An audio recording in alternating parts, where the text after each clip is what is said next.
New York is known for its Democratic politicians, and it seems that the city's mayors are getting more and more progressive. But this year, the New York mayor's race isn't going to be the referendum on progressivism that the rest of the world expects it to be. In times of crisis, with COVID and crime going up and the tourism sector decimated, people tend to want managerial competence. Did you say free fries when you get vaccinated? They want a visionary leader to bring the city back, but I don't think they're really looking for, are you progressive enough? I don't think they're really looking for experimentation. I think they want things to get back to normal as quickly as possible. 3 of the 4 frontrunners are moderate people who are not really running ideologically. Andrew Yang is talking about rebuilding. We have to help small businesses get back on their feet. They provide most of the jobs in our communities. Eric Adams is running, entirely on a platform of safety. I fought against stop and frisk for 22 years when I wore the uniform. That's how New Yorkers know me. Kathryn Garcia, the city sanitation commissioner,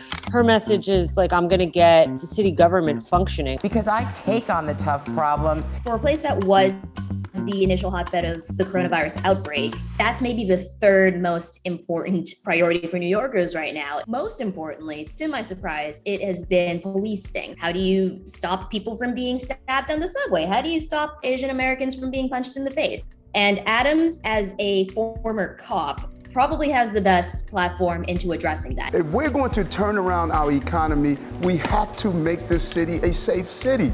Other top issues for New Yorkers include racial justice and affordable housing, which is challenged by gentrification and a recent trend of real estate developers buying properties during the pandemic and pricing out the current residents. Diversity and political persuasions are 2 different things. But it is interesting, apart from their political ideologies, that it's a diverse field, because in a field of 8 credible candidates, there are only 2 white men, and that looks like New York. New York is a really, really diverse place. Kathryn Garcia, Maya Wiley, and Scott Stringer are competing in Brooklyn, while Garcia and Wiley are trying to cut into Stringer's base in the Upper West Side. Eric Adams and Ray McGuire are dueling for support in the predominantly black neighborhoods of Southeast Queens. And Yang is hoping to piece together a coalition of white moderates, Asians, and Orthodox Jews, eating into voting blocs that Adams had been counting on. And all candidates are making a play for Latino voters, who are politically diverse.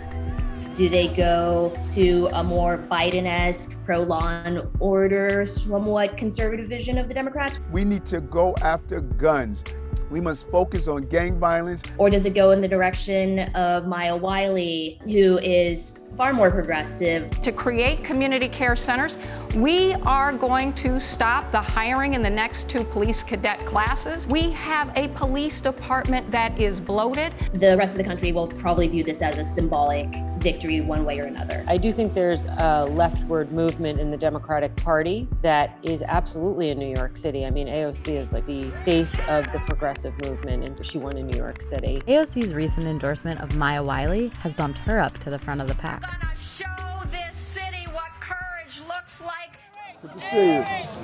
Eric Adams and Andrew Yang are kind of the front runners. Yes, that's what I'm talking about. Oh, make me so happy. Kathryn Garcia or Maya Wiley, they both seem to be on the heels of the 2 frontrunners. The Democratic primary in late June is big. It will likely determine the next mayor. There's a pretty strong anti-Trump sentiment in New York. Democratic registration in New York City outnumbers Republican by more than 7 to 1. I would find it very hard to see in the current field of candidates a Republican winning.